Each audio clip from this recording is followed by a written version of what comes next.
big welcome to you, my dear Leo, and of course a very big welcome to the other zodiac signs that are here for an inspiration. The Sun in Cancer and the Moon in Leo.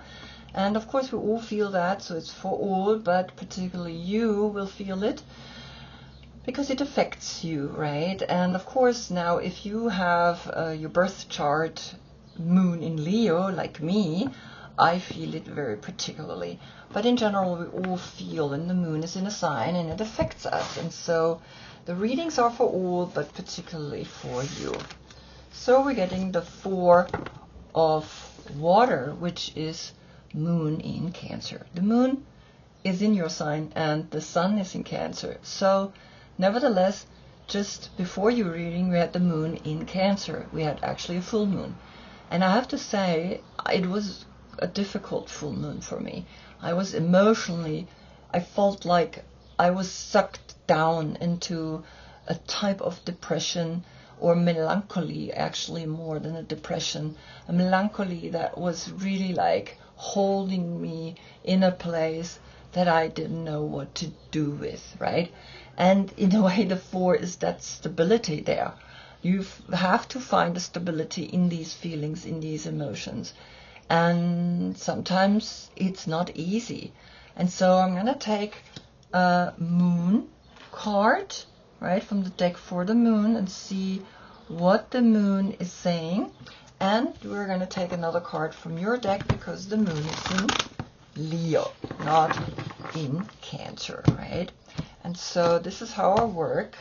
I look at the deck and I actually add the reality to it through the fact that I have for each major arcana their own deck.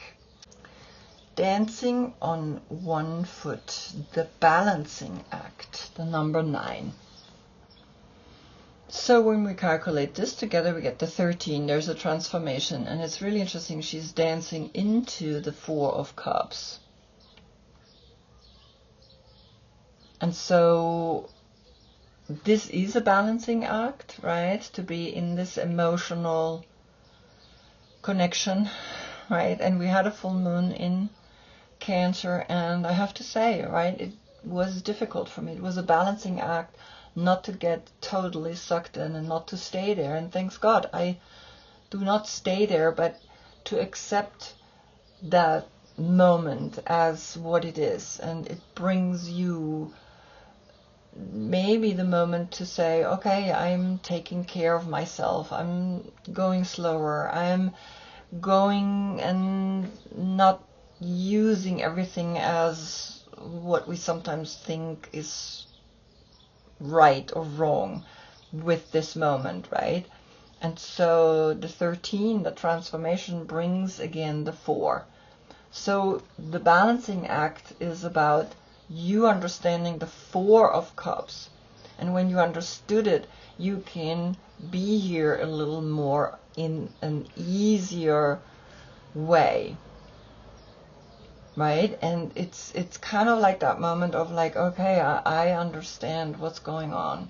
And so we're gonna pick another card from your deck and see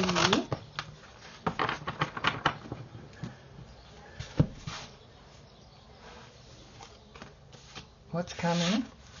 Wow, interesting. So you see the Seven of Pentacles, right? And the Seven of Pentacles is connected with Saturn in Taurus, but Saturn is in Aries. And so behind the balancing act is the 7. The 9 and the 7 is the 16. That's the Tower. So if you step consciously into the Four of Cups, an emotional moment where a lot of people say, well, this is actually a happy card. For me, it's not that happy. For me, it's like I feel emotionally, it holds me in the 4, which is a square. It holds me there. And that's why this balancing act to the left is like, this is a soul moment. and she's looking at him, and it's almost like she's becoming this energy. And there lies the 16, the tower, Mars. And Mars is in Gemini. So Mars saying, well, watch, because the 7 is left.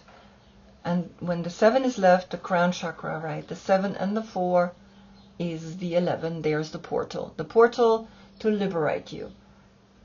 And in that liberation, we recognize again and again that the 1 is Mercury, right? The 4 and the 9, that's the 13. There's a 1 or the 10, which is Jupiter. So understand, right, what's affecting us, and that we take steps back into the past, back into feelings that drown us emotionally. And then she's watching and she's looking back into the past. These colors fit together, but you also see the color here which brings you into this. And it's all to the left. It's all soul searching, soul finding. But the cards came 1, 2, 3 like this. Now if I place them like this, then it's a whole nother story. I'm drowning, but I take a gentle step out and I look forward through the past. You see, it's like, this is soul, this is human. So, and you are looking back at this moment and you're going to be like, wow, yeah, I understand, and this is what I'm doing right now. The last 2.5 days the moon was in Cancer, I was drowning in emotions. And it was hard to take yourself out of it, but I did eventually. But I also left what was there. And I understood, well, sometimes I need to go through these feelings. And the 7 is left, right? The crown chakra, knowing that you can get out of anything. And so I hope you got yourself out of it as well. Yeah? And that's why I'm doing these readings, to sometimes look what's happening right now, right? Or what happened just a few days ago, and I can feel what happened a few days ago, and it's right here in the reading. And I have the moon in Leo, and so it's speaking to me directly. But I'm not a Leo, I am a Virgo. So understand, right? This is where I dock on, and this is where I help myself to understand situations that were a little difficult for me to handle. And so I hope it helps you as well to handle yours.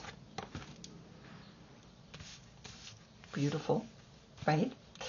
And of course, I hope I see you in the next one. That's when we get the sun in Leo, and you're going to get your full moon. Until then, I thank you so much for being with me. Namaste.